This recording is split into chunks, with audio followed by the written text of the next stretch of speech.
Who the hell gets sick on the last day of winter? Me, that's who.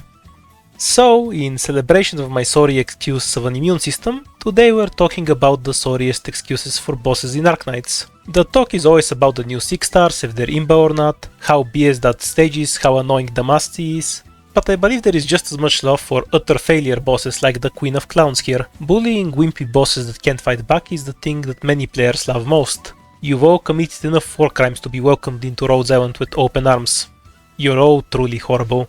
I'll exclude story bosses from the list and go with event bosses only, since otherwise the list will be bosses from the first 3 chapters. Nobody remembers most of them, and you don't need me to bully the clown. Honestly, she doesn't need you to be bullied either. Do we even need to be here? Enough of the intro, let's go. Number 5, Jesselton. You probably thought Jesse would be higher on the list, since he's such a meme, but that's just what it is, a meme. People were making fun of him for losing to Saria in a cutscene. Saria. Yeah, of course he would, she can 1v1 half the bosses in the game, and most of the ones she can't just can't be blocked in the first place. Saria memeing aside, he is indeed a wimpy boss. Phase 1 he walks slowly, does super low damage and stuns for half a second every few attacks. Phase 2 he loses his ranged attack and his res, so you can just kill him by pointing some ranged operators at him. Did you know that every third attack deals bonus damage in his phase 2? It took me 3 years after the event to find this out. It's that irrelevant. Very wimpy, but he is still a functional boss. That's more than I can say for the rest of this list. Oh, also he can be blasted off the map during his phase transition because Arknights was coded on spaghetti.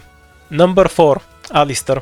Before I went through the boss list, I was sure the SV plant would make it in. A static boss that's already spawned in, can't run away, does barely any damage, and has a huge hitbox to make it as easy as possible to kill him. Yeah, for sure a wimp, but soon we will have an even bigger loser on the end. Alistair, the boss from that time Siege decided to kill the local homeless population, has all sorts of mechanics and a bunch of text you can read explaining what he does. Just one small problem though, it's so irrelevant. Like the Seaborn plant, he is a static boss. Unlike the Seaborn plant, he does not have global range, so you can simply deploy a besieger outside of his range and shoot him to death while the guy sleeps in his chair. From a design perspective, Alistair is the worst boss on this list, and the least interesting to fight.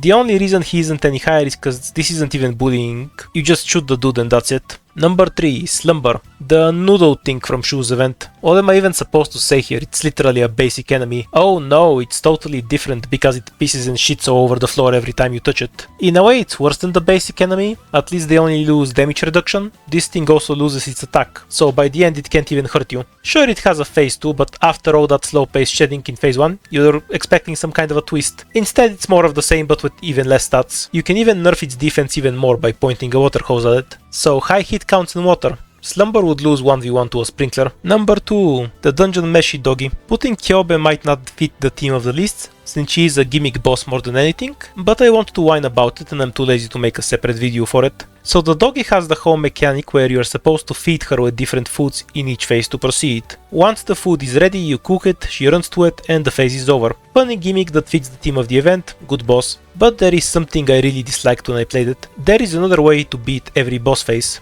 You can just kill Kyobe. If you deplete her health, she goes into her next phase and you don't even have to interact with the food mechanic. The problem is in Arknights, your first interaction with everything will be to try and murder it. It's simply what the mechanics of the game let you do. Since she is also a very wimpy boss with low health, damage and no CC immunity of any kind, a lot of players will simply body her, and that will be that. There are effectively 0 other enemies on her maps, since the dog is the only thing that can cost you life points. It's a shame because feeding her is much more fun, but because of how the stage plays out, it's something you have to go out of your way to do. I really think they should have made it so you lose 1 life point every time you kill her, or made her so absurdly strong that trying it seemed unreasonable, to push people into doing the feeding gimmick properly. That being said, as a YouTuber, I'm legally obligated to mention how this is all my opinion and lie about how I totally respect that you have your own fucking wrong opinion. With that disclaimer present, all the filthy Kyobe killers can comfortably out themselves in my comments. You sick fucks. And number 1, Mateo. In the Grifter's defense, the Rainbow Siege event gives us a bunch of devices to cheese every fight. Sure, he lost a 1v1 to a wall, but we repaired it twice or something. You can see what he's capable of on EX8 where he falls into a hole and dies without any devices being involved. Nobody can compare to this dude. Okay, play EX8, don't use devices, don't throw him in the hole he rightfully belongs in, and then you trigger phase 2, and he summons his sugar daddies, throws a smoke bomb and runs away. What an ass, should have stuck with option 2. Grifters yearn for the hole.